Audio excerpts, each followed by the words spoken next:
ஒன்று சாமுவேலின் புஸ்தகம் அதனுடைய முதலாவது அதிகாரம். ஒன்று சாமுவேலின் புஸ்தகம் அதனுடைய முதலாவது அதிகாரம் 11வது வசனத்தை மாத்திரம் வாசிக்க கேட்போம். சேனைகளின் கர்த்தாவே, தேவரீர் உம்முடைய அடியாளின் சிறுமையை கண்ணோக்கி பார்த்து, உம்முடைய அடியாளை மறவாமல் நினைத்தருளி, உமது அடியாளுக்கு ஒரு ஆண் பிள்ளையை கொடுத்தார். அவன் உயிரோடு இருக்கும் சகல நாட்களிலும் நான் அவனை கர்த்தருக்கு ஒப்பு கொடுப்பேன். அவன் தலையின் மேல் சவரகன் கத்தி படுவதில்லை என்று ஒரு பொருத்தனை பண்ணினால். கவனமாய் கவனியுங்கள். இந்த சம்பவம் நாம் எல்லாருக்கும் மிகவும் தெரிந்ததுதான். இந்த சம்பவத்தை பலமுறை நாம் படித்திருக்கிறோம். பலமுறை இதிலிருந்து சத்தியங்களை கேட்டிருக்கிறோம். வித்தியாசமான கோணங்களிலே சத்தியங்களை கேட்டிருக்கலாம். ஆனாலும் இன்றைக்கு ஆண்டவர் இதிலிருந்து ஏதோ சில காரியங்களை இந்த முதல் நாள் கன்வென்ஷன்ல பேசும்படியாக பாரப்படுகிறார். கவனமாய் கவனி சபையே, கவனமாய் கவனி. அன்னாள் தேவ சமூகத்தில் ஒரு ஜெபம் செய்கிறார். ஆண்டவர் எனக்கு ஒரு ஆண் பிள்ளையை தருவார் என்றார். அவன் உயிரோடு இருக்கிற நாளெல்லாம் அவன் தலையில் சவரகன் கத்தி படுவதில்லை என்று தேவ சமூகத்தில் ஒரு பொருத்தனை பண்ணி கொண்டார். மீண்டும் சொல்லுகிறேன், கவனமாய் கவனியுங்கள். ஒரு திருமணமான ஒரு பெண், ஒரு இளம் பெண் ஒருவரிடம் தனக்கு ஆண் பிள்ளை வேண்டும் என்று ஜெபித்தால் அதில் ஒரு நியாயம் இருக்கிறது. 2 ஆண்டுகள் எனக்கு ஒரு ஆண் பிள்ளை வேண்டும் என்று ஜெபித்தால் அதில் ஒரு நியாயம் இருக்கிறது. 3 ஆண்டுகள் எனக்கு ஒரு ஆண் பிள்ளை வேண்டும் என்று ஜெபித்தால் அதில் ஒரு நியாயம் இருக்கிறது. ஏன் 4 ஆண்டுகள் 5 ஆண்டுகள் ஜெபித்தால் கூட அதில் ஒரு நியாயம் இருக்கிறது. ஆனால் இவள் பல ஆண்டு காலங்கள், ஏறக்குறைய எல்கானா சொல்லும் பொழுது சொல்லுகிறார், கவனமாய் கவனியுங்கள் சபையே, 10 பிள்ளைகளை காட்டிலும் நான் உனக்கு அதிகம் அல்லவா என்று சொல்லும் பொழுது பெனினாளுக்கு ஏறக்குறைய 10 பிள்ளைகள் இருந்தார்கள் என்று வேத பண்டிதர்கள் சொல்லுகிறார்கள். நாமும் அப்படியே எடுத்துக்கொள்ளுவோம். 10 பிள்ளைகள் பெனினாளுக்கு இருக்கிறது. கொஞ்சம் கவனமாய் கவனியுங்கள். 10 பிள்ளைகளுக்கு ஒரு பிள்ளைக்கு 1 வருஷம் என்று வைத்தாலும், இன்னொரு பிள்ளைக்கும் நடுவில் 1 வருடம் என்று வைத்தாலும், ஏறக்குறைய 20 வருட காலங்கள் பிள்ளை இல்லாமல் இருக்கிற ஒருத்தி, 20 வருட காலங்கள் தேசத்தில் இருக்கிறவர்களினால் மலடி என்று அழைக்கப்பட்ட ஒருத்தி தேவ சமூகத்துக்கு வந்து ஜெபிக்கும் பொழுது எப்படி அவள் ஜெபித்திருக்க வேண்டும்? நீங்களும் ஒரு பெண் தானே, கொஞ்சம் யோசித்து பாருங்கள். 1 வருடமோ 2 வருடமோ 3 வருடமோ 4 வருடமோ 5 வருஷம் ஒரு ஆம்பளை பிள்ளைன்னு சோமன்னா ஒரு நியாயம் இருக்கு. 20 வருஷம் ஆச்சு. ஊரே அவளை கிண்டல் பண்ணுகிறார்கள், ஊரே அவளை மலடி என்று சொல்லுகிறார்கள். இப்படிப்பட்ட ஒருத்தி எப்படி ஜெபித்திருக்க வேண்டும்? தெய்வமே, என் நிந்தை மாறுவதற்கு எனக்கு ஏதாச்சும் ஒரு புள்ள தாங்க ஆண்டவரே. ஒரு நம்ம ஊர்ல சொல்லப்போதா இருந்தா ஒரு புழு பூச்சியவாது தாங்க ஆண்டவரே. எதையாவது ஒன்று தாங்க ஆண்டவரே. இந்த அசிங்கம் நீங்கணும், இந்த அவமானம் நீங்கணும். அப்படித்தானே ஜெபம் பண்ணிருப்போம். ஆனா அந்த அம்மா 20 வருடம் கழிந்தாலும் அவளுக்குள்ளே ஒரு தீர்மானம், அவளுக்குள்ளே ஒரு தரிசனம்.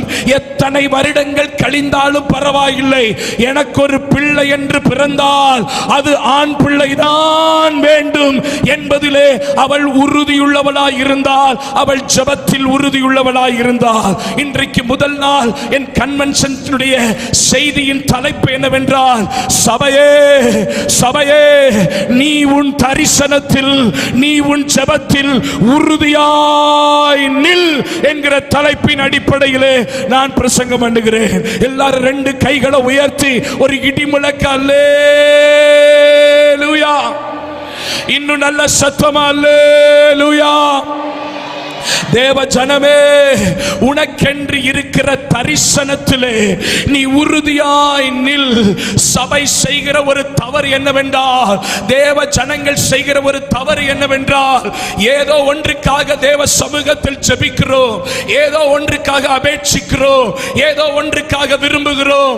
ஆனால் காலங்கள் கடந்து போகும் பொழுது, வருஷங்கள் கடந்து போகும் பொழுது, அது நடப்பதற்கு இனி சூழ்நிலை இல்லை, இனி இது நடப்பதற்கு வாய்ப்பில்லை என்று தெரிந்தவுடன் ஜனத்தினுடைய ஜெபத்தினுடைய குவாலிட்டி குறைந்து போய்விடுகிறது.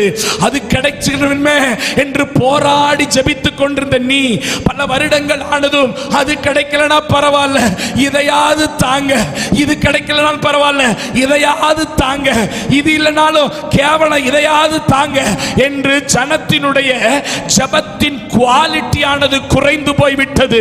தரிசனத்தின் குவாலிட்டியானது குறைந்து போய்விட்டது. ஆனால் இன்றைக்கு கர்த்தர் முதல் நாள் சொல்லுகிறார், இல்லை தேவ ஜனமே, நீ தூர்த்து போட்ட, நீ மறந்து போன, கிடைக்கவில்லை என்று விட்டு போன ஜெபங்களை மீண்டும் தூசி தட்டி எடுத்து நீ இன்றைக்கிலிருந்து ஜெபிக்க ஆரம்பிப்பாய் என்றா இந்த வருஷத்தின் முடிவுக்குள்ளாக, இந்த வருஷத்தின் முடிவுக்குள்ளாக உன்னுடைய தரிசனங்களை கர்த்தர் நிறைவேற்றுகிறவராய் இருக்கிறார். விசுவாசிக்கிறவர்கள் நல்ல கைகளை தட்டலாமே.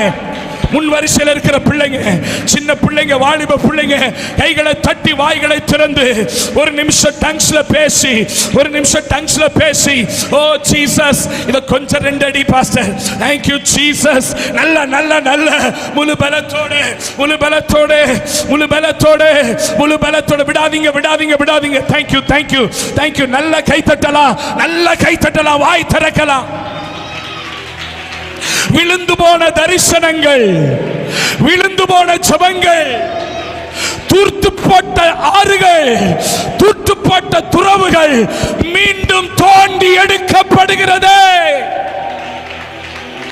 பிதாக்களின் தரிசனம் தலைமை போதகரையா சொன்னாரு, அந்த காலத்தில் இருந்த எழுப்புதலின் தரிசனம், அந்த நாட்களில் இருந்ததான அந்த தரிசனங்கள், அந்த ஜெபங்கள், அந்த பெந்தேகோஸ்தே அனுபவங்கள் எவைகள் எல்லாம் விழுந்து போனதோ இந்த 3 நாட்கள் கன்வென்ஷன்ல மீண்டும் அவைகள் பற்றி பிடிக்கட்டும். விடாதீங்க விடாதீங்க விடாதீங்க. ஏன் சத்தம் நடத்தக்கூடாது, இந்த மைக் சத்தம் நடத்தக்கூடாது. ஆவியானவர் நடத்தணும், ஆவியானவர் நடத்தணும், ஆவியானவர் நடத்தணும்.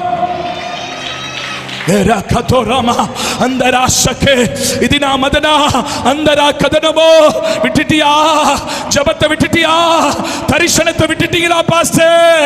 வருஷம் ஆயிடுச்சு, காலங்கள் ஆயிடுச்சு, இனி நடக்க வாய்ப்பில்லை, இனி நடக்காது, இனி முடிஞ்சு போச்சு, இனி செத்து போச்சு, இனி வாய்ப்பில்லை. எதெல்லாம் சொல்லப்பட்டதோ அவைகள் மீண்டும் தோண்டி எடுக்கப்படுகிறது. தீர்க்கதரிசன வார்த்தை, தீர்க்கதரிசன வார்த்தை, தீர்க்கதரிசன வார்த்தை. ஆண்கள் பகுதியில் பின்னாடி இருக்கிறவங்க கை தட்டலாம், வாயை திறக்கலாம்.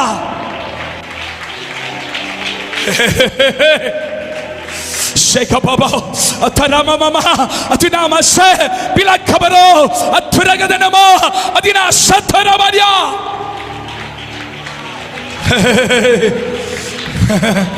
விழுந்து போச்சு, விழுந்து போன தாவீதின் கூடாரங்கள், விழுந்து போன ஜெபங்கள், நம்பிக்கையற்ற சூழ்நிலைகள், செத்து போனவைகள், மடிந்து போனவைகள் இனி நடப்பதற்கு வாய்ப்பில்லை. வருஷமாகட்டும், எத்தனை வருஷமாகட்டும், அண்ணாலே 20 வருஷம் கழிஞ்சாலும் ஓ ஜெபத்தின் விசுவாசம் மாறல, ஓ தரிசனம் மாறல. எத்தனை வருஷம் ஆனாலும் எனக்கு ஒரு பிள்ளைன்னு பிறந்தா அது ஆம்பளை பிள்ளைதான். யூரா மமனா ஏ ரகதா அந்தரமா அதுனா சத்தே இபரா கம்பா மேரகதனமா அகுரா சத்தே இலப்பராக்கத்தோ என்னமன ஹந்தா அதுனா சந்தோ மேலகதுனமா குத்துரிபா அமுனா சக்கடனது மிலக்கராக்க ஃபகதனா அல்ட கஃபரகாந்துராமா சத்தே.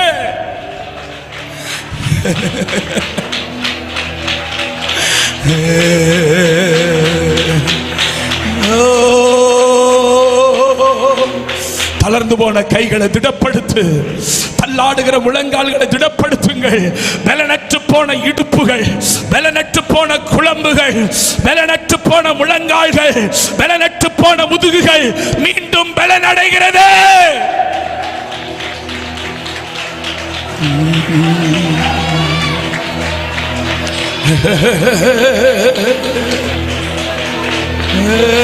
காலங்கள் மாறலாம், சூழல்கள் மாறலாம், வாய்ப்பில்லைன்னு சொல்லலாம், டாக்டர்ஸ் கைவிடலாம், சூழ்நிலைகள் மாறலாம், இனி இதற்கு வாய்ப்பில்லை என்கிற சூழல் வந்தாலும் என் தரிசனம் மாறாது, என் ஜெபம் மாறாது, என் முழங்கால் மாறாது, என் ஆவிக்குரிய தாகம் மாறாது.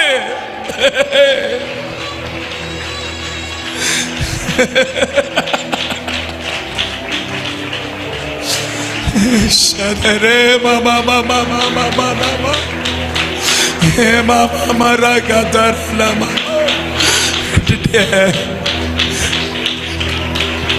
விட்டுட்டியப்ல, எங்கோ ஒரு இடத்துல விட்டுட்டீங்களே, எங்கோ ஒரு இடத்துல விசுவாசத்தை விட்டுட்டிய, எங்கோ ஒரு இடத்துல தரிசனத்தை தொலைச்சிட்டிய, எங்கோ ஒரு இடத்துல ஜெபத்தை விட்டுட்டிய. ஏதோ வாழ்க்கையில் நீ பார்த்த சில ஃபெயிலியர்ஸ், சில கால தாமதங்கள், உன் ஜெபத்தை விட்டுட்டியே, தரிசனத்தை விட்டுட்டியே. once again ஜனமே, நீ விட்ட தரிசனம், ஒரு காலத்தில் வைராக்கியமாய் வைத்திருந்த தரிசனங்கள், ஒரு காலத்தில் வைராக்கியமாய் இருந்த ஜெபங்கள், ஒரு காலத்தில் வைராக்கியமாய் ஆண்டவரை தேடின விதங்கள், ஒரு காலத்தில் வைராக்கியமாய் ஓடி ஓடி ஊழியம் செய்தவைகள், ஒரு காலத்தில் வைராக்கியமாய் ஓடி ஓடி சண்டே ஸ்கூல் எடுத்தவைகள், ஒரு காலத்தில் ஓடி ஓடி திருப்பிரசங்கம் பண்ணினவைகள், ஏரியாக்களில் கூட்டத்தை நடத்தின நீ எங்கோ ஒரு இடத்தில் சுருண்டு போய்விட்டாய், எங்கோ ஒரு இடத்தில் உட்கார்ந்து விட்டாய். ஆனால் இந்த முதல் நாளிலே பரிசுத்த ஆவியானவர் மீண்டும் தூட்டு போட்ட கிணறுகளை தோண்ட விரும்புகிறார்.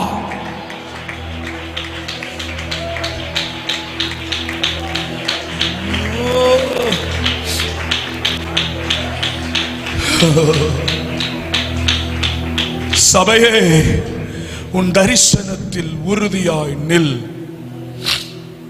சபையே, உன் தரிசனத்தில் உறுதியாய் நில். மீண்டும் பரிசுத்த ஆவியானவர் அதை தான் சொல்லிக்கொண்டே இருக்க வைக்கிறார். ஜெபத்தை விட்டுட்டீங்களா? நடக்கலையேன்னு சொல்லி விட்டுட்டீங்களா? சரி, கால தாமதம் இது தேவனுக்கு சித்தமில்லை என்கிற நினைப்பை கொண்டு வருகிறது. This is very wrong attitude.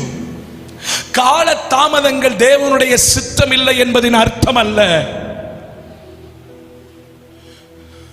ரொம்ப நாள் தாண்டி போயிட்டே இருக்கு, ஒருவேளை தேவனுக்கு சித்தம் இல்லை போல இந்த ஜெபத்தை விட்டுருவோம், வேற மாதிரி ஜெபிக்கலாம். ஒருவேளை இது கர்த்தருக்கு பிடிக்கல போல இதை விட்டுருவோம், வேற மாதிரி கேட்கலாம். நோ, அண்ணாலே 20 வருடம் ஆனாலும் சரி, எனக்கு பிள்ளைன்னு ஒண்ணு தந்தீங்கன்னா ஆம்பளை பிள்ளைதான் வேணும்.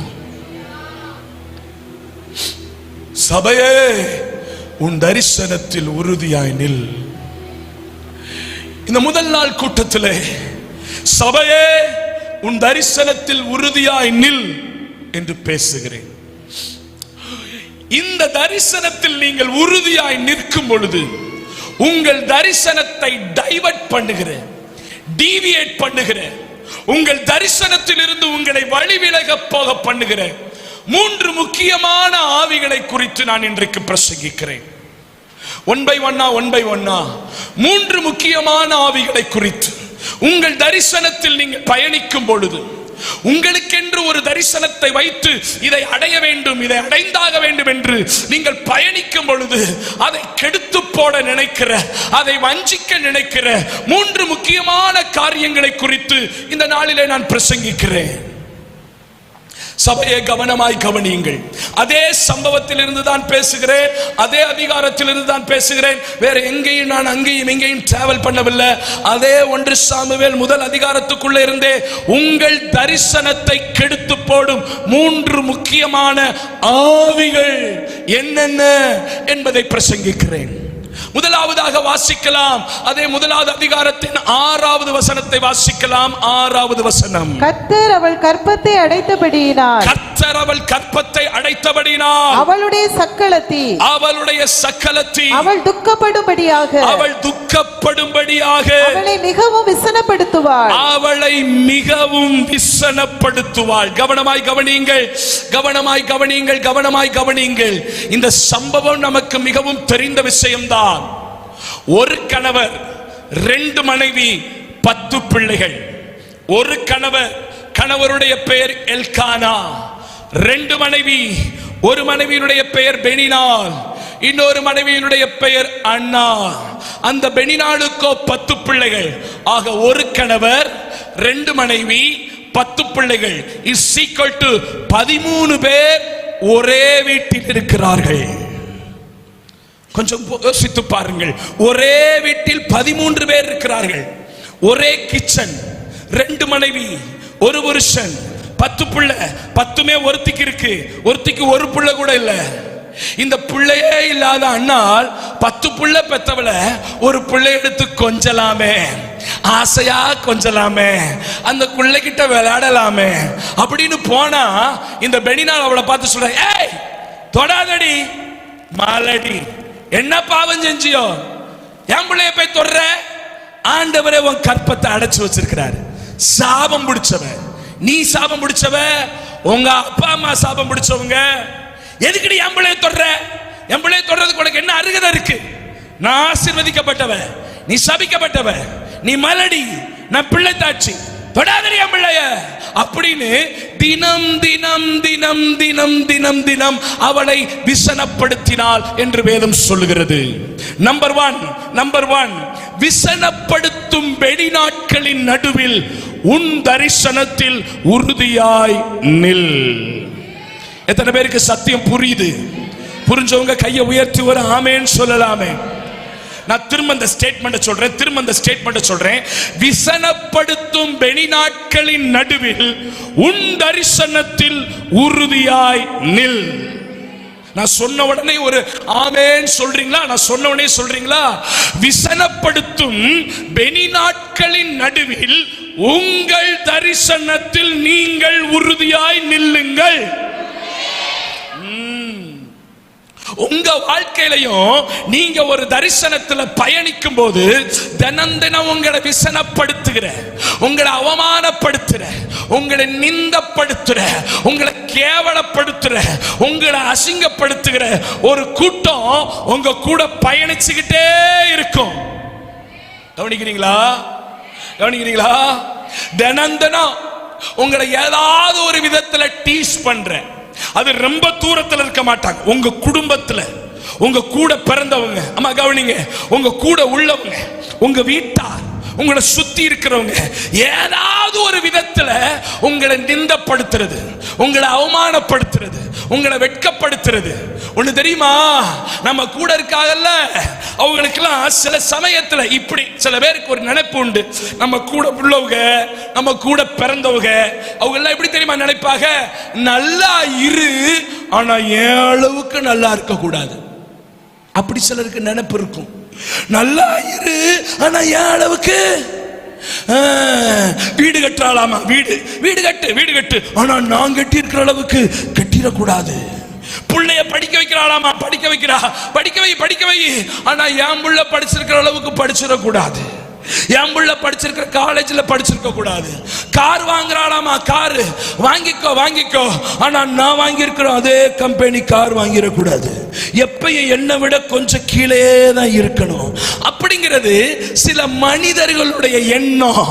உங்களை மறைமுகமாய் நிந்திக்கிறவர்கள், உங்களை மறைமுகமாய் அவமானப்படுத்துகிறவர்கள், உங்களை மறைமுகமாய் கேவலப்படுத்துகிறவர்கள் 4 பேருக்கு முன்னாடி சில வீட்டு விசேஷங்கள்ல ஏதோ ஒரு விதத்துல உங்களை நிந்திக்கிறாங்கல்ல, அந்த நிந்திக்கிற மனிதர்களுக்கு முன்னாடி கர்த்தர் சொல்றாரு, உங்க தரிசனத்துல நீங்க உறுதியா நின்றா ஒரு நாள் இல்லைனாலும் ஒரு நாள் என் தரிசனம் நிறைவேறும். சத்தியம் புரிஞ்சா ஒரு அல்லேலூயா சொல்லுவாங்க. நான் சொல்றது புரியுதுங்களாயா? கேவலப்படுத்துறாங்கல்ல, நிந்திக்கிறாங்கல்ல, அவமானப்படுத்துறாங்கல்ல, அசிங்கப்படுத்துறாங்கல்ல, உங்களை மறைமுகமாகவும் சரி நேரடியாகவும் சரி. நான் சொல்லுகிற இந்த பாயிண்ட் ஆவிக்குரிய உலகத்துக்கு கூட ஒரு வகையில புரியும். ஆவியை உடையவர்கள் அதை புரிவார்கள். ஏதோ ஒரு விதத்தில் உங்களை நிந்தித்துக் கொண்டிருக்கிறவர்களுக்கு முன்னாடி உங்க தரிசனத்தில் நீங்க உறுதியா நின்றா ஒரு நாள் இல்லைனாலும் ஒரு நாள் உங்கள் தரிசனம் நிறைவேறும் நாட்களை கர்த்தர் தருவார் என்றாரு. விட்டுறாதீங்க. நிந்திக்கிறாங்க, அவமானப்படுத்துறாங்க, வெக்கப்படுத்துறாங்க அப்படின்றதுக்காக அன்னாள் சோர்ந்து போயிரல, அவ ஜபத்தை விட்டுறல. ஒவ்வொரு நாள் நிந்திச்சுக்கிட்டு இருக்கிறாளே, ஒரு நாள் கேவலப்படுத்திக்கிட்டு இருக்கிறாளே, என்ன இந்த ஆண்டவர் அவகிட்ட எல்லாம் பேச்சு வாங்க வைக்கிறாரு, 10 பிள்ளை அவளுக்கு கொடுத்து விட்டாரு, எனக்கு கொடுக்காம கற்பத்தை அடைச்சு வச்சிருக்கிறாரு, என்னையே நிந்தப்படுத்துறாரு, என்னையே அவமானப்படுத்துறாரு. போங்க ஆண்டவரே, இனிமேல் நான் ஜெபம் பண்ண மாட்டேன், எனக்கு ஒண்ணு தரிசனம் வேணாம், எனக்கு ஒரு பிள்ளை வேண்டாம். இல்ல ஒருவேளை சரி அவ கேவலப்படுத்துறாளே, அந்த ஆம்பளை பிள்ளைனா என்ன, ஒரு பொம்பளை பிள்ளையாவது கொடுங்க அப்படின்னா அவ கேட்கல. நிந்திக்கிறியா, நிந்திச்சுட்டு போ. அவமதிக்கிறியா, அவமதி. கேவலப்படுத்துறியா, கேவலப்படுத்து.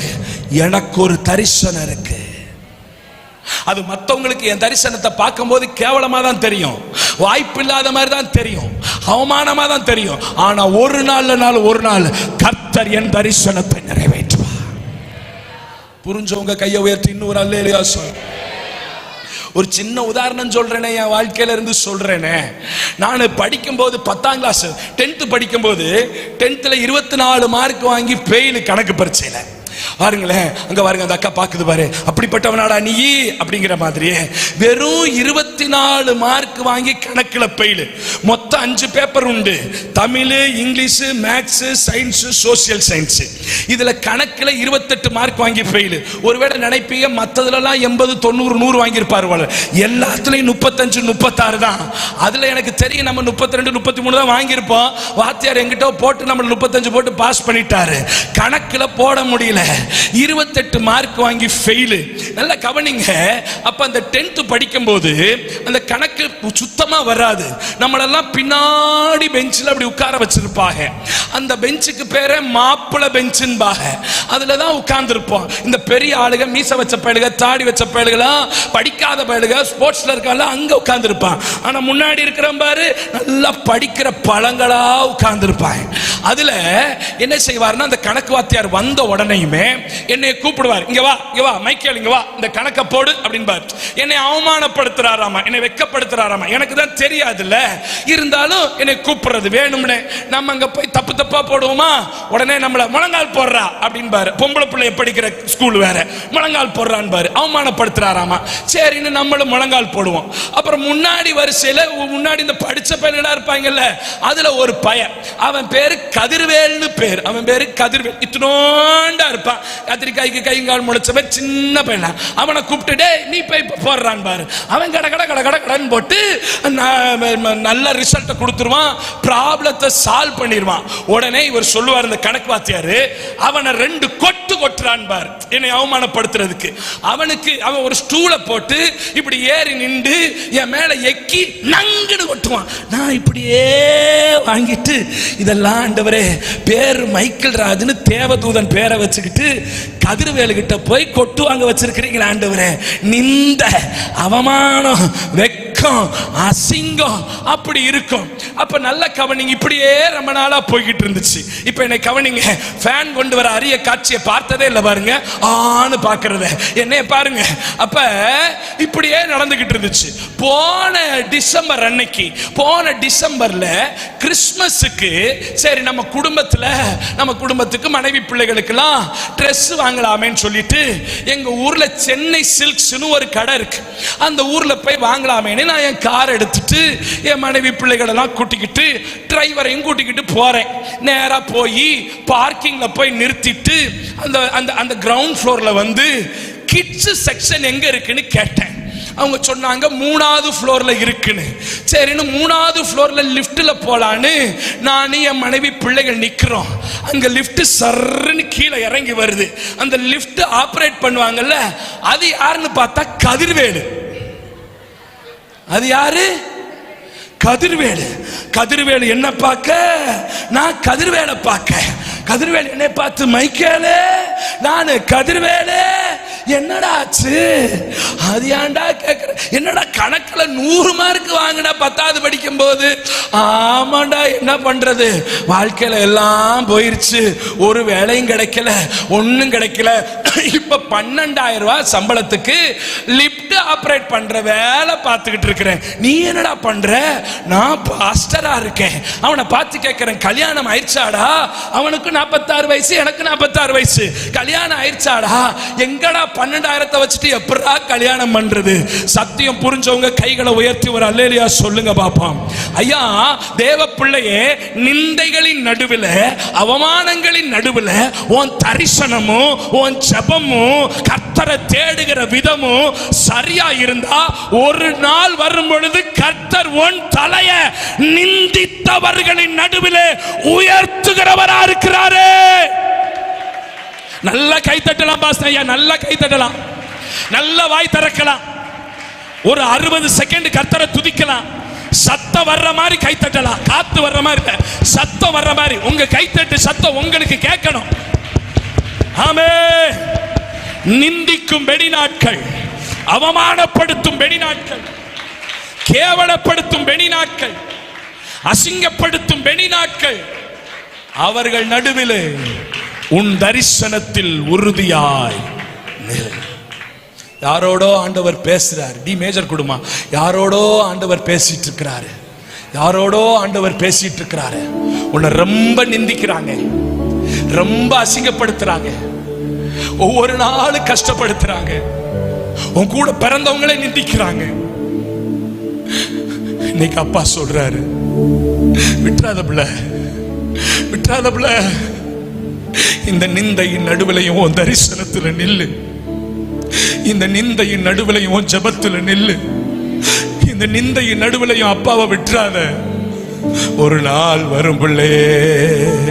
2 கைகளை உயர்த்தி சொல்லுவோமே, 2 கைகள். முன்னாடி இருக்க சின்ன பசங்க, தம்பிமா நல்ல காலம் கையை தூக்கி ஹல்லேலூயா, எனக்காக யாவையும் அப்படி சொல்லுங்க, அப்படி சொல்லுங்க, ஜபமா சொல்லுங்க, ஜபமா பாடுங்க. எனக்காக ஒன்றை, எனக்காக யாவையும் செய்பவரே, செய்து முடிப்பவரே, என் பாரங்கள் என் சுமைகள், என் பாரங்கள் என் சுமைகள்,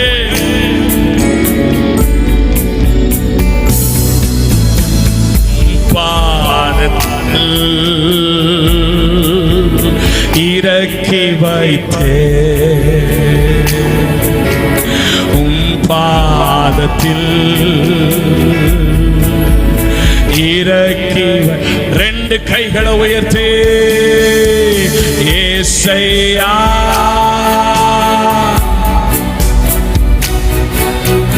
என் முன்னே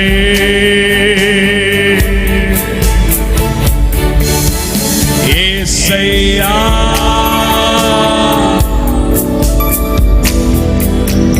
என் முன்னே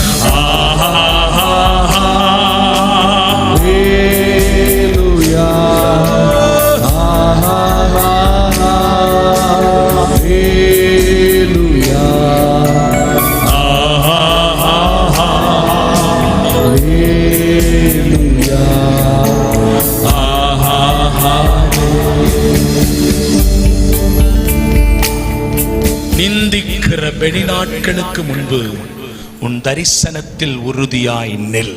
ஆமென். நல்ல கை உயர்த்தி ஒரு அல்லேலூயா சொல்லுவோமே. அடுத்தபடியாக வாசிக்கலாம் ஸ்தோத்திரம். 8வது வசனத்தை வாசிங்க பாப்பா. 8வது வசனத்தை வாசிக்கலாம். அவன் புருஷனாகிய எல்கானா அவளை பார்த்து அன்னாளே ஏன் அழுகிறாய்? ஏன் சாப்பிடாதிருக்கிறாய்? ஏன் சஞ்சலப்படுகிறாய்? ஒரு நிமிஷம். என்ன அருமையான புருஷன் மனைவியை பார்த்து 3 கேள்வி கேட்கிறாரு பாருங்க. என்னைக்காவது உங்க வீட்டுக்காரர் இந்த 3 கேள்வி கேட்டிருப்பாரான்னு கொஞ்சம் யோசிச்சு பாருங்க. என்ன அருமையான ஒவ்வொரு கேள்வியா படிங்கம்மா பாப்போம். நம்பர் 1 கேள்வி என்ன? ஏன் அழுகிறாய்? என்னைக்காவது நீங்க அழுகும் போது பக்கத்துல உட்கார்ந்து தோல்ல கை போட்டு ஏமா அழுகிற அப்படி கேட்டுக்கிறாரா? 2வது கேள்வி படிங்கம்மா. ஏன் சாப்பிடாதிருக்கிறாய்? ஏமா சாப்பிடாம இருக்கிற? நீ சாப்பிடாம போய் ஏன் தொந்திய நிரப்பணும்? அடுத்து 3வது கேள்வி. ஏன் சஞ்சலப்படுகிறாய்? ஏமா டென்ஷனா இருக்கிற? என்ன ஒரு அருமையான புருஷன். ஏன் அழுகிறாய்? ஏன் சாப்பிடாதிருக்கிறாய்? அப்புறம் பாருங்க. சரி படிங்கம்மா தொடர்ந்து. 10 குமாரரை பார்க்கிலும் நான் உனக்கு அதிகம் அல்லவா என்றார். என்ன சொல்றாரு? அவ 10 புள்ள பெத்துட்டானா நீ ஃபீல் பண்ற? ஏன் ஃபீல் பண்ற? அவ 10 பிள்ளையை காட்டிலும் நான் உனக்கு அதிகம் அல்லவா? நீ அதெல்லாம் ஃபீல் பண்ணாத. அவ 10 புள்ள பெத்துட்டான்ல, நீ ஒண்ணு கலங்காத, கவலைப்படாத. நான் இருக்கேன் உனக்கு. நாமே பிள்ளைகள், நமக்கே பிள்ளைகள் அப்படின்னு ஆறுதல் படுத்துறார். நாம் இருவர், நமக்கேன் இன்னொருவர். நமக்கு பிள்ளையே இல்லைனாலும் பரவாயில்ல, நீ கவலைப்படாதமா, நீ அழுகாதமா, நீ கண்ணீர் விடாதமா, நீ சாப்பிடாத இருக்கமா. என் தங்கம்ல, என் செல்லம்ல, என் கண்ணுல, என் மணில, ஐ லவ் யூல. ஏன்னா 5வது வசனத்தை படிச்சீங்கன்னா படிங்கம்மா. 5வது வசனத்தை படிங்கம்மா. அன்னாளை சிநேகித்தபடியினால் அவளுக்கு ரெட்டிப்பான பங்கு கொடுப்பார். எதை கொடுத்தா? அப்ப யார ரொம்ப அதிகமா சிநேகிக்கிறாரு சொல்லுங்க பாப்பா. எது கொடுத்தாலும் பெண்ணினாளுக்கு 1 கொடுத்தா அண்ணாளுக்கு எத்தனை கொடுக்கிறது? 2. பெண்ணினாளுக்கு 1 புடவை வாங்கிட்டு வந்தா அண்ணாளுக்கு 2 புடவை. பெண்ணினாளுக்கு 1 சிக்கன் பிரியாணி வாங்கிட்டு வந்தா அண்ணாளுக்கு 2 பிரியாணி. எல்லாம் இவங்களுக்கு 1, இவங்களுக்கு மட்டும் 2. ஆனா புள்ள மட்டும் அவங்களுக்கு 10, இவங்களுக்கு 0. ஆனா புள்ளைய கொடுக்கிறது கர்த்தர். ஏன்னா வசனம் சொல்லுது, கர்த்தரே அவள் கற்பத்தை அந்த அளவுக்கு நேசிக்கிறாரு, அந்த அளவுக்கு அன்பா இருக்கிறார். கவலைப்படாத, அழுகாத. 10 பிள்ளை காட்டில நான் உனக்கு அதிகம். 2வது சொல்றேன், திருப்திப்படுத்தும் எல்கானாக்களின் நடுவில் உன் தரிசனத்தில் உறுதியாய் நில். அவர் என்ன செய்யறாரு? மனைவியை திருப்திப்படுத்துறார், மனைவியை ஆறுதல் படுத்துறார். மனைவிய அவளுடைய வேதனையை போக்கி அவளை ஆறுதல் படுத்துறாராமா. கலங்காத, கண்ணீர் விடாத, சாப்பிடாம இருக்காத, துக்கமா இருக்காத. அவ 10 புள்ள பெத்துட்டால, நீ ஃபீல் பண்ணாத.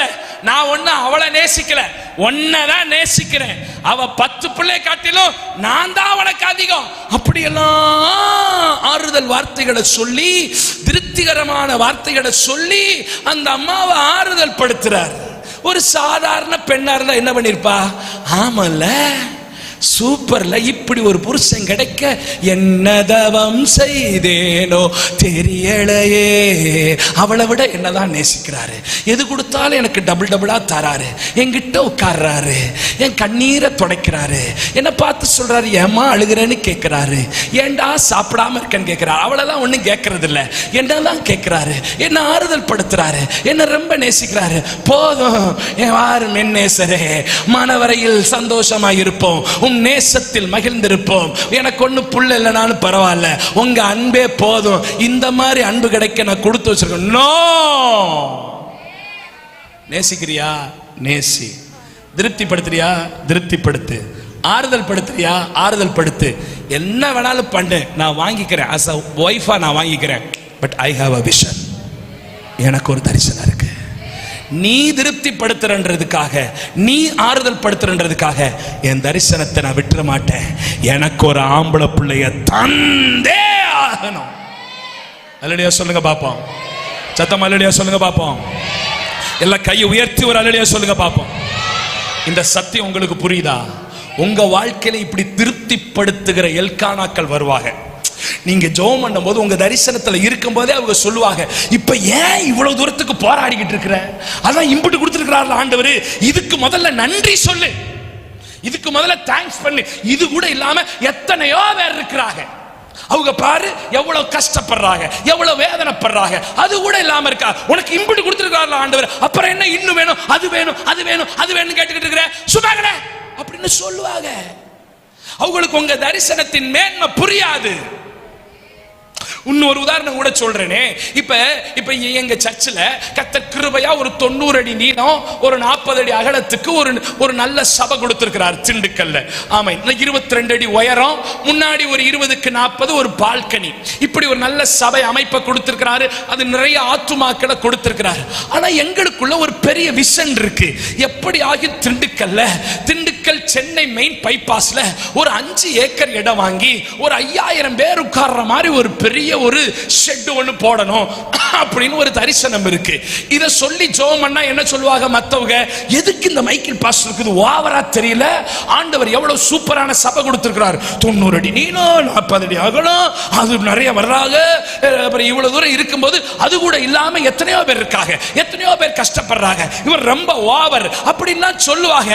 அவங்களுக்கு நம்ம தரிசனத்தின் மேன்மை புரியாது, அதை கண்டுக்க கூடாது. அவங்க ஒருவேளை நம்மளை திருப்திப்படுத்தலாம், நம்மள ஒருவேளை இதை சொல்லலாம், இருந்தாலும் பரவாயில்ல, அதை கேட்டுட்டு கேளாத மாதிரி விட்டுட்டு எனக்கென்று ஒரு தரிசனம் இருக்கிறது,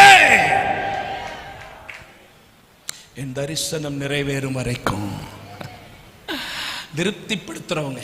அதுக்காக அண்ணால் உடனே நோஸ் கட் பண்ணி அனுப்பல. யோ பாயா, திருப்திப்படுத்த வந்துட்டார், பெருசா திருப்தி. ஒரு புள்ள இல்லை எனக்கு, திருப்திப்படுத்துறார், திருப்தி ஆறுதல் படுத்துறாரு, ஆறுதல்.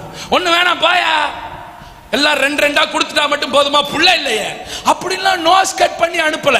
அடுத்த வசனத்தை படிச்சீங்கன்னா, 9வது வசனத்தை படிச்சீங்கன்னா, சீலோவிலே அவர்கள் புசித்து குடித்த பின்பு, நல்லா கவனிங்க, அவர்கள் புசித்து அவர்கள் குடித்த பின்பு அன்னாள் எழுந்திருந்தாள். அந்த எழுந்திருந்தாள்ன்ற வார்த்தைக்காக கை உயர்த்தி ஒரு அல்லேலூயா. ஐயா, நான் உன் கூட புசிக்கிறேன், நான் உன் கூட குடிக்கிறேன், நான் உன் கூட கம்பெனி கொடுக்கிறேன், நான் உன் அன்பை ஏத்துக்கிறேன், நான் உன்னுடைய லவ்ல நான் ஷேர் பண்றேன், எல்லாம் நல்லது, உன் ஆறுதலை ஏத்துக்கிறேன், உன் கம்ஃபர்ட்டை ஏத்துக்கிறேன், எல்லாம் ஏத்துக்கிறேன், உன் கூட புசிக்கிறேன், உன் கூட குடிக்கிறேன். ஆனால் என் தரிசனத்தில் நான் எழுந்திருப்பேன். அன்புல மயங்கி ஆறுதல் வார்த்தைகளை கேட்டு புள்ளெல்லாம் ஒண்ணு வரலனாலும் பரவாயில்ல, உட்கார மாட்டேன். எத்தனை வருஷம் ஆனாலும் பரவாயில்ல, நீ எம்பிட்டு ஆறுதல் சொன்னாலும் பரவாயில்ல, எம்பிட்டு திருப்திப்படுத்தினாலும் பரவாயில்ல, என் தரிசனம் ஒண்ணு இருக்குப்பா, தரிசனம் ஒண்ணு இருக்குப்பா. ஐயா அம்மா, உங்க வாழ்க்கையில ஒரு தரிசனத்தை வச்சு ஜெபம் பண்றீங்கல்ல, ஏதோ ஒரு காரியம், ஒரு பிள்ளையினுடைய திருமணமா இருக்கலாம், ஒரு குழந்தை பாக்கியமா இருக்கலாம், ஒரு ஆத்துமாக்களின் பெருக்கமா இருக்கலாம், ஒருவேளை இங்க உட்கார்ந்து இருக்கிறது பாஸ்டர் அம்மாக்களா இருக்கலாம், உங்க சபையில இத்தனை பேராவது வரணும்னு ஒரு தரிசனத்தை நீங்க வச்சிருக்கலாம். அதை திருப்திப்படுத்துகிற, இதான் இவ்வளவு பேர் வந்துட்டாங்கல்ல, இத்தனை குடும்பம் வந்துருச்சுல, இவ்வளவு தூரத்துக்கு நல்லா இருக்குல்ல, இந்த இது போதும்ல, அடுத்து பார்த்துக்கலாம், நம்ம சந்ததிகள் பண்ணுவாங்க, நம்ம பையன் பார்த்துக்கிடுவான், அடுத்து வர்றவங்க இது பண்ணிக்கிடுவாங்க.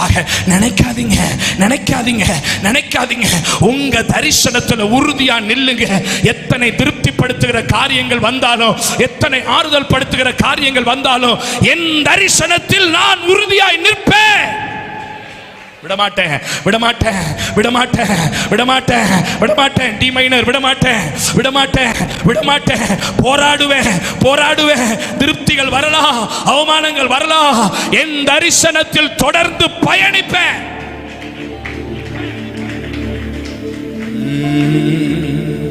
ரெண்டு பேரை சொன்னேன். ஒன்னு, நிந்திக்கும் வெளிநாட்களின் நடுவில் உன் தரிசனத்தில் உறுதியாய், அந்த நில்லுங்கிறதெல்லாம் நீங்க சொல்லுங்களேன். நீ தான் ஆரம்பிச்ச, நீயே சொல்றான்ற மாதிரி உட்கார்ந்து இருக்கிறத பாருங்களேன். நிந்திக்கும் வெளிநாட்களின் நடுவில் உங்கள் தரிசனத்தில் உறுதியாய். திருப்திப்படுத்தும் எல்கானாக்களின் நடுவில் உன் தரிசனத்தில் உறுதியா? நிந்திக்கிற ஒரு கூட்டம், திருப்திப்படுத்துற ஒரு கூட்டம், ரெண்டுக்கு நடுவுல விடமாட்டேன் விடமாட்டேன் யாக்கோப போல நான். சொல்லுங்க, விடமாட்டேன் விடமாட்டேன் யாக்கோப போல நான். யாக்கோப போல நான்.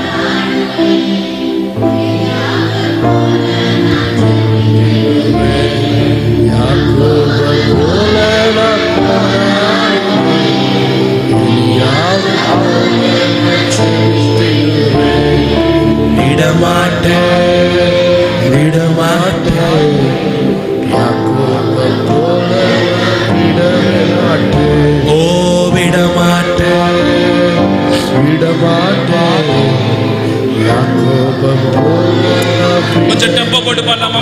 1 2 1 2 3 4 1 2 3 4.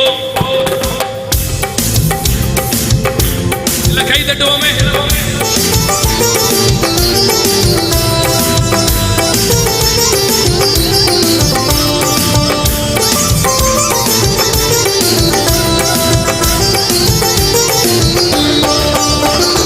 யாக்கோப போல நான் போராடுவேன், எலியாவ போல நான் ஜெபித்திடுவேன். யாக்கோப போல நான் போராடுவேன், எலியாவ போல நான் ஜெபித்திடுவேன். விடமாட்டேன் விடமாட்டேன் யாக்கோப போல நான் விடவே மாட்டேன். விடமாட்டேன் யாக்கோப போல நான் விடவே மாட்டேன். அண்ணால போல ஆலயத்தில் அழுது நான் ஜெபித்திடுவேன். அண்ணாளை போல ஆலயத்தில் அழுது நான் ஜெபித்திடுவேன்.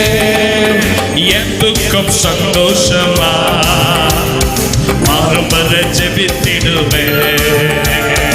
என் துக்கம் சந்தோஷமா மாறும் வரை ஜெபித்திடுவேன். 1 2 3 4 விடமாட்டேன் விடமாட்டேன் யாக்கோப போல நான் விடவே மாட்டேன். விடமாட்டேன் விடமாட்டேன் யாக்கோப போல நான் விடவே மாட்டேன். யாக்கோப போல போராடுவேன், எலியாவ போல நான் ஜெபித்திடுவேன். ஓ யாக்கோப போல நான் போராடுவேன், எலியாவ போல கடைசியாய் ஒருவரை விடமாட்டேன் விடமாட்டேன் விடமாட்டேன் யாக்கோபை போல நான் விடவே மாட்டேன். விடமாட்டேன் விடமாட்டேன் யாக்கோப போல நான் விடவே மாட்டேன். தலைக்கு மேல கை தட்டி நல்ல ஃபோர்ஸா அந்த முழு பலத்தோட பாடும்போது சொல்றமே, முழு பலத்தோட ஆராதிப்பேன்னு, முழு பலத்தோட கை தட்டி சத்த வர்ற மாதிரி விடமாட்டேன் விடமாட்டேன் என் தரிசனத்தை விடமாட்டேன். சூழ்நிலைகள் மாறலாம், காலங்கள் மாறலாம், நிந்தைகள் வரலாம், திருப்திப்படுத்துகிறவர்கள் வரலாம், என் தரிசனம் நிறைவேறும் வரை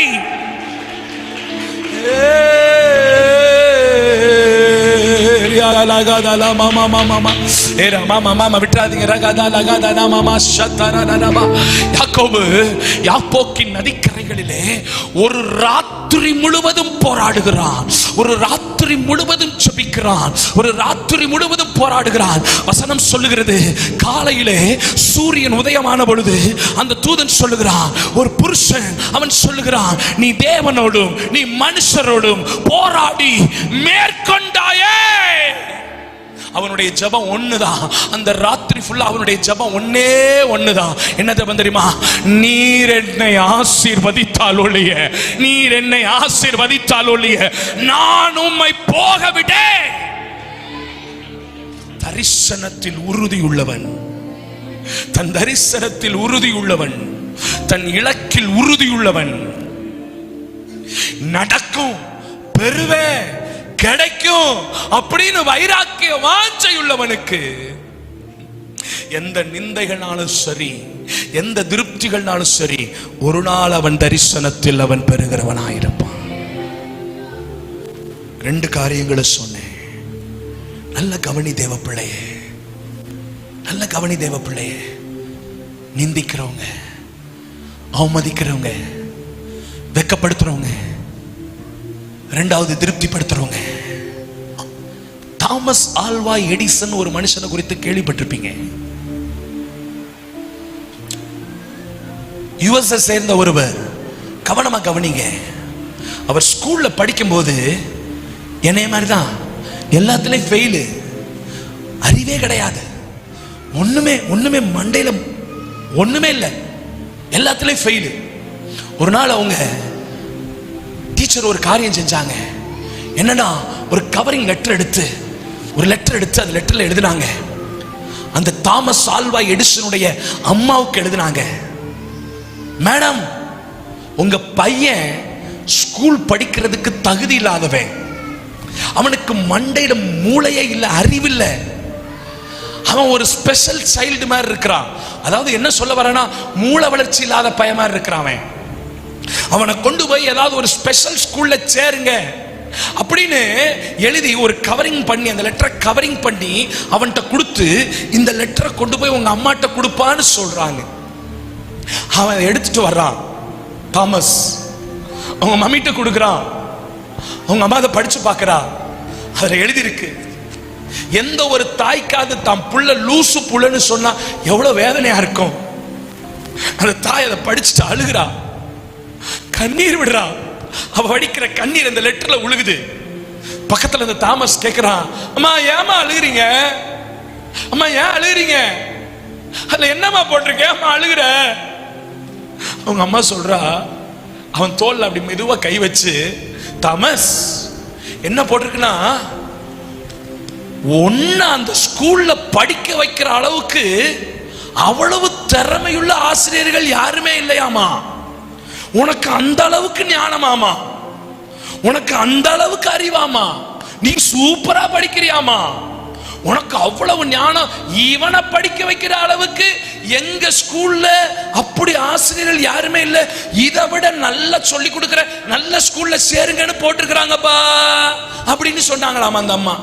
நம்மளா அந்த என்ன செஞ்சிருப்போம், ஒரு சவுட் ஒன்று சவுட்டி, அறிவிட்டவனே எப்படி இருக்கிறா பாருங்க, ஏன்டா இப்படி இருக்கிற, நீ எல்லாத்துலயும் ஃபெயில் ஆயிட்டு வந்திருக்கிற, ஒரு டீச்சர் பாரு நீ அறிவில்லாதவன் எழுதியிருக்கிறான் அப்படின்னு நம்ம சொல்லியிருப்போம். ஆனா அவன் அம்மா அப்படி சொல்லல, தட்டி கொடுத்தா, என்கரேஜ் பண்ணா. அவ சொன்னா, யாரும் உனக்கு படிக்க வைக்க வேணாடா, நான் உன்னை படிக்க வைக்கிறேன். படிக்க வச்சா, படிச்சுட்டே இருந்தான், படிச்சான். டீனேஜ் வந்துச்சு. He wants to invent something. எதையாவது ஒண்ணு செய்யணும், ஏதாவது ஒண்ணு கண்டுபிடிக்கணும். அவனுக்குள்ள ஒரு பெரிய பாரம். ரோட்ல கிடக்கிற கம்பி, ரோட்ல கிடக்கிற பிளாஸ்டிக், ரோட்ல கிடக்கிற இந்த காப்பர் வயரு எல்லாத்தையும் புறக்கிட்டு வருவான். எதையாவது நோண்டிக்கிட்டே இருப்பான். வீடு ஃபுல்லா ஒரே குப்பை, வீடு ஃபுல்லா ஒரே கம்பி, வீடு ஃபுல்லா ஒரே வயரு, வீடு ஃபுல்லா ஒரே அந்த அந்த அந்த அந்த அந்த அலுமினியம், அந்த அந்த லீடுன்பாங்கல்ல, லீடு, அது ஃபுல்லா கொட்டி கிடக்கு. அவங்க அம்மா திட்டுறா, ஏன்டா ஊர்ல கிடக்கிற குப்பையை நான் கொண்டு வீட்டுல போட்டு வச்சிருக்கிறேன். பட் he invent ஏதாவது ஒண்ணு செய்யணும். 999 முறை எதையாவது செஞ்சு பார்க்கறான், ஒண்ணுமே அவனுக்கு வரல.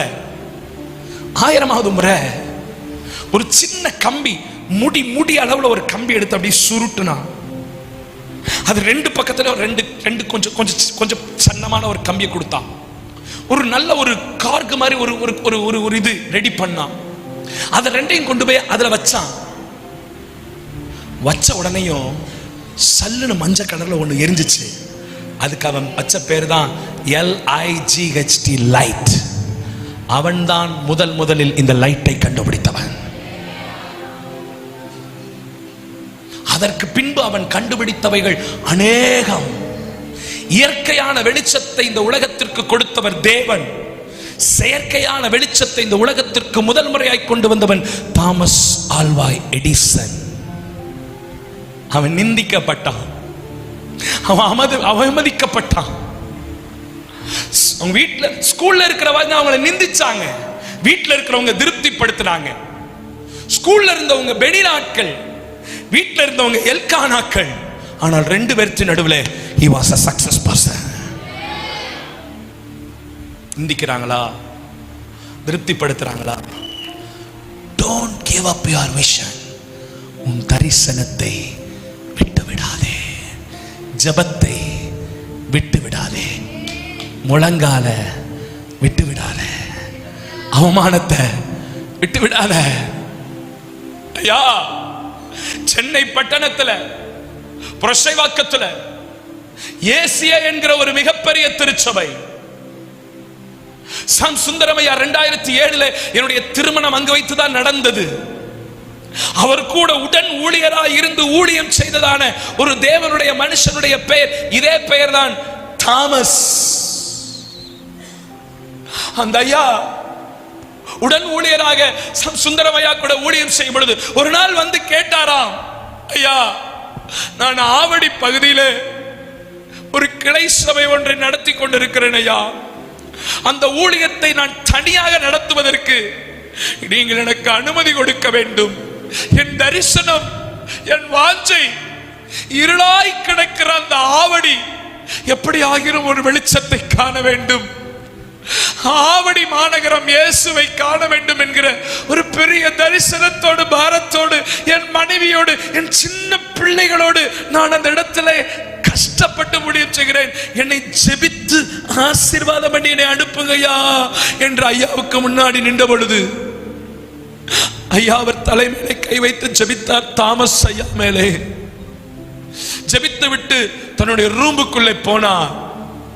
தாமஸ் ராஜையா நினைச்சாங்க ஏதோ ஒரு பெரிய கவர் கொடுக்க போறாங்க போல, போய் நல்லபடியா சபையை கட்டுறா, இந்த காசை வச்சுக்கடா, இடத்தை வாங்குடா, பில்டிங்க கட்டுறான்னு ஏதோ ஒரு நல்ல அமௌண்ட் கொடுக்க போறாங்க போல. அந்த நாட்கள்ல ஜிபே கிடையாது, ஒரு பேயும் கிடையாது, ஹார்ட் கேஷ் மட்டும்தான். நேரா உள்ள போனவங்க ஒரு பெரிய கவரை கொண்டு வந்து கொடுத்தாங்க. தாமஸ் ராஜையா அதை வாங்கின உடனே ரொம்ப சந்தோஷம், என் தரிசனம் நிறைவேறிடுச்சு போல, நான் போன உடனே ஒரு இடத்தை வாங்கிடுவேன், நான் போன உடனே ஒரு சபையை கட்டிடுவேன். ஐயா வேகம் அதை எடுத்துட்டு போனாங்க. அவங்க பயணிக்கும் போதெல்லாம் அந்த கவரை பார்க்கும் போது ரொம்ப சந்தோஷம். ஆஹா ஆஹா, நல்ல காணிக்க, நல்ல காணிக்க, நல்ல காணிக்க. போய் ரூமுக்கு போனாங்க, முழங்கால் போட்டாங்க, ஜெபம் பண்ணிட்டு அந்த கவரை திறந்தாங்க. அந்த கவருக்குள்ள என்ன இருந்துச்சுன்னா, இந்த புண்ணு இருக்குல்ல, புண்ணு வந்து ஆறி விழும்போது அதுல இருந்து ஒரு பக்கா வரும்ல, பக்கா வரும்ல, ஒரு வேஸ்ட் விழுகும்ல.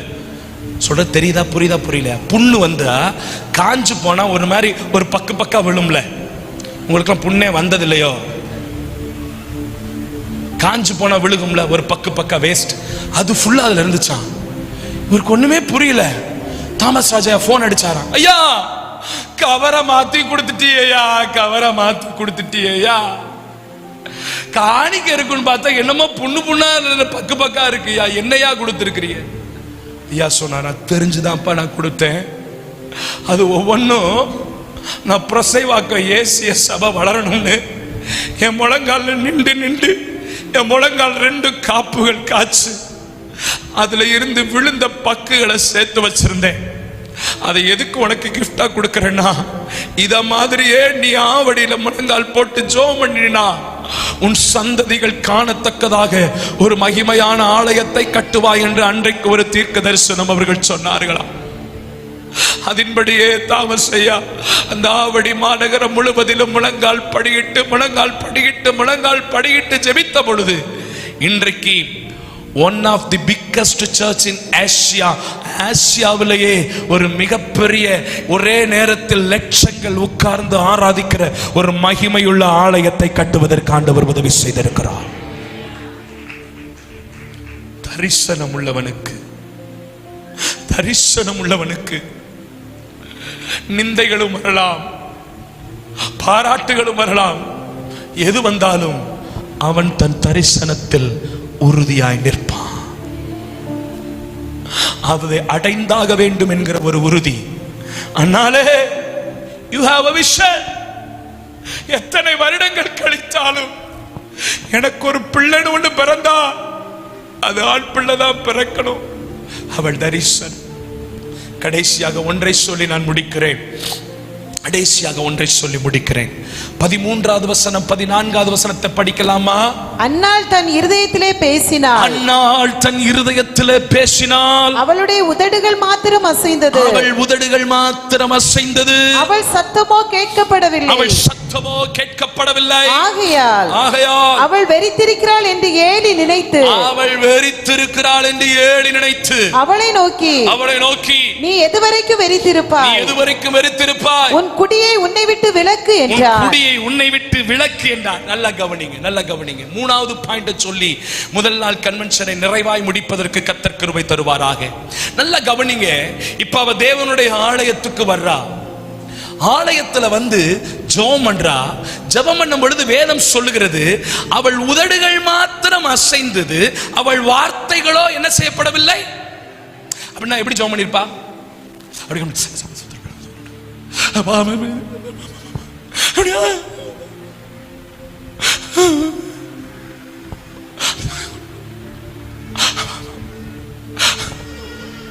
இத அந்த சர்ச் பாஸ்டர் உட்கார்ந்து பார்த்துட்டே இருக்கிறார்.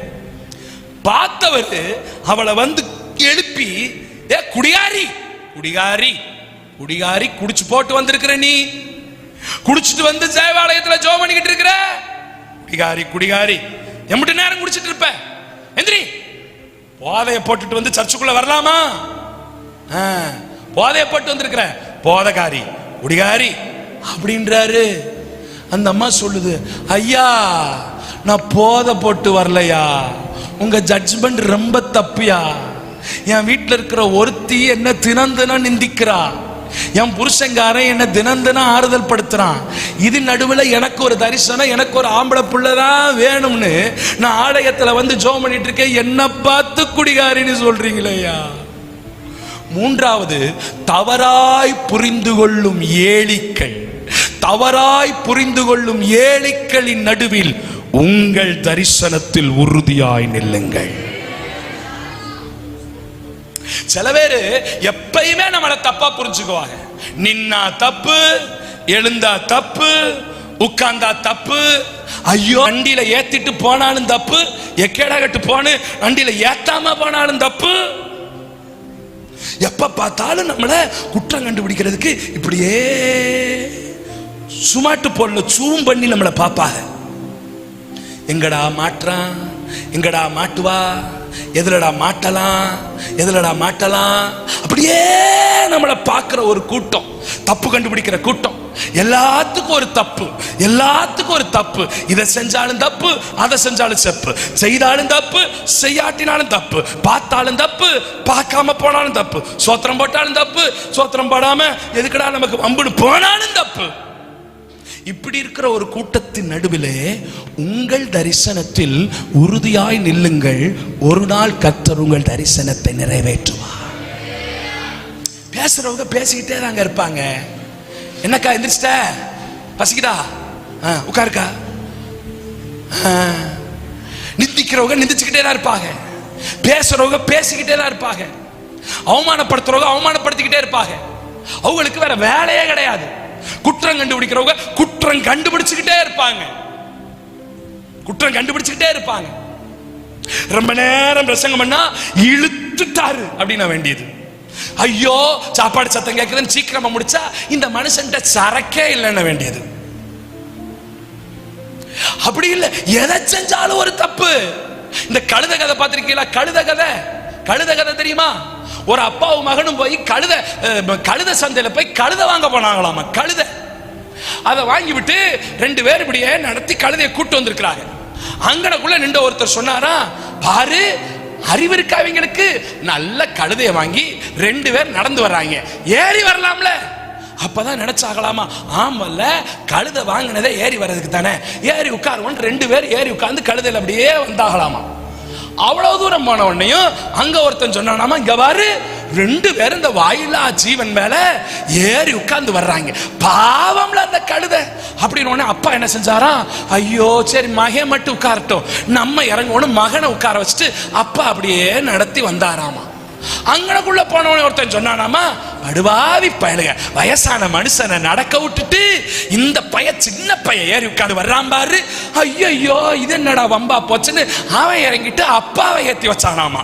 அங்கனக்குள்ள கொஞ்சம் தூரம் போனவனே சொன்னானாமா, இங்க பாரு தடிமாடு மாதிரி இம்மா தண்டிக்கு இருந்துட்டு பச்சை பிள்ளை நடக்க வச்சுட்டு இந்த ஆள் உட்கார்ந்து வர்றாரு பாரு. இப்ப என்னையா பண்றது? கழுத 2 காலையும் கட்டி நடுவுல குச்சியை விட்டு 2 பேரும் சேர்ந்து தூக்கிட்டாங்க. அப்படிதான் எதையாவது ஒண்ணு சொல்லுவாங்க, எதையாவது ஒண்ணு பேசுவாங்க. அவங்களுக்கு வேலையா அதுதான். குடிச்சு விட்டு வந்திருக்கிற, அதை பண்ற.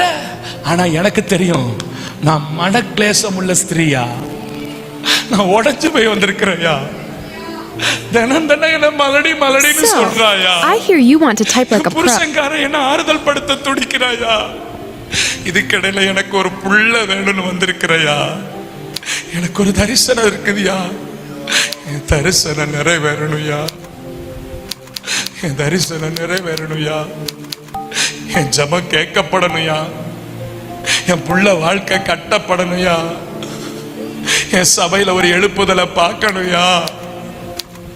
எப்படியாவது என் தரிசனம் நிறைவேறணுமையா. 200 பேரை தாண்டாத என் சபை இந்த வருஷத்துல ஒரு 400 பார்க்கணுங்கிற என் தரிசனம் நிறைவேறணுயா. ரட்சிக்கப்படாத என் புருஷன் ரட்சிக்கப்படணுங்கிற என் தரிசனம் நிறைவேறணுயா. குடிப்பழக்கத்துக்கு அடிமையா இருக்கிற என் புருஷன் ரட்சிக்கப்படணுங்கிற தரிசனம் நிறைவேறணுயா. என் மகன் குடிப்பழக்கத்துக்கு அடிமையா இருக்கிறவன் ரட்சிக்கப்படணுங்கிற தரிசனம் நிறைவேறணுமையா. பிரிஞ்சு கிடக்கிற என் குடும்பம், பிரிஞ்சு கிடக்கிற என் புள்ள, என் பையனும் என் மருமகளும் பிரிஞ்சு கிடக்கிறாங்க. அவங்க டைவர்ஸ் வரைக்கும் போயிட்டாங்க. அவங்க இணைஞ்சு வாழணுங்கிற தரிசனம் நிறைவேறணுமையா. அப்படிப்பட்ட துடிப்போட நீங்க இருப்பீங்கன்னா உங்களோட ஆவியானவர் முதல் நாள் கன்வென்ஷன் பேசிக் கொண்டிருக்கிறார். நிந்திக்கிற வெளிநாட்கள் வரலாம், திருப்திப்படுத்துகிற எல்கானாக்கள் வரலாம், தவறாய் புரிந்து கொள்ளுகிற ஏளிக்கள் வரலாம். ஆனால் ஒரு காலம் வந்த பொழுது தரிசனத்தில் நின்றவளுக்கு கர்த்தர் ஒரு பிள்ளையை தந்தார். கர்த்தர் ஒரு பிள்ளையை தந்தார். கர்த்தர் ஒரு பிள்ளையை தான். அதுக்கப்புறம் நிறைய பிள்ளைங்க பிறந்தாங்க. ஆனா முதல்ல ஒரு பிள்ளையை கொடுத்தார், சாமுவேல். அதாவது நல்லா புரிஞ்சுக்கங்க, அவ பெனினால் 10 பிள்ளையை பெத்தா. அவ பிள்ளைகளை குறித்து பெருசா என் சத்திய வேதத்தில் எழுதப்படவில்லை. ஆனால் இவளுடைய ஒரு பிள்ளையை குறித்து என் வேதத்து சரித்திரத்தை மாற்றுகிற புருஷனை கற்று தருகிறவராக இருந்தார். Quantity is not a matter, quality is a very one. எத்தனை பேருக்கு நான் சொல்றது புரியுது? எத்தனை பிள்ளைய பெத்தோன்றது முக்கியம் இல்லை, எப்படி பெத்தோன்றது முக்கியம். அவ 10 பெத்துட்டு ஒன்னும் பெருசா சொல்லப்படல. ஆனா ஒத்த பிள்ளையை பெத்துட்டு தான் முதல் பெயர்சபா மட்டும் மிகப்பெரிய தீர்க்கதரிசியாக கர்த்தர் அவனை வைத்தார். இஸ்ரவேலினுடைய முதல் ராஜாவாகிய சவுலை அபிஷேகம் பண்ணினார். தாவீதை அவர்தான் அபிஷேகம் பண்ணினார். ஏலியினுடைய பிள்ளைகளாகிய ஓப்னி பினகாசினுடைய பாவங்களை பகிரங்கமாய் சுட்டி காட்டினார். தேவாலயத்தின் கதவுகளை திறந்தவன், தேவாலயத்தில் விளக்குகள் அணைவதற்கு முன்னமே படுத்துக் கொண்டவன், ஒரு மிகப்பெரிய தீர்க்கதரிசி கர்த்தர் உருவாக்கி தந்தார். அதுதாயா தரிசனம், அதுதாயா தரிசனம், அதுதாயா இலக்கு, அதுதாயா ஜெபம், அதுதாயா தாகம், அதுதாயா ஆவிக்குரிய தரிசனம்.